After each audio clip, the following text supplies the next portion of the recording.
Today, I'm working on solving the problem of why the client's CAD source is not translating smoothly into our real-time Web 3D browser. One of the big challenges with 3D representations of shiny objects like jewelry or slick technological devices like an iPhone is it's so essential that the surface be perfectly curved so that reflections travel smoothly and seamlessly across it. This is what makes a car ad look luxurious, is to see a big fat white highlight rippling over a smooth piece of metal.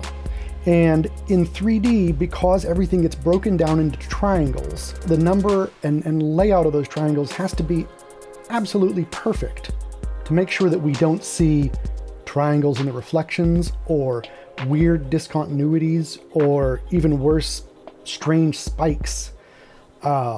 So I've been digging into the CAD source, and this is not a criticism of the client's CAD per se. The use case that they built it for, it works perfectly. It goes through a 3D printer, it gets polished by hand, it looks great.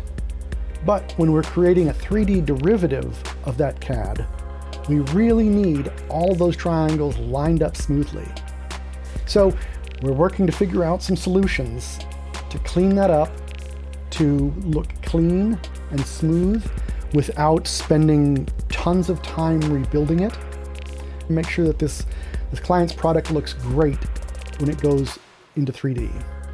That's what I'm working on today. I hope that you are creating something beautiful with your day.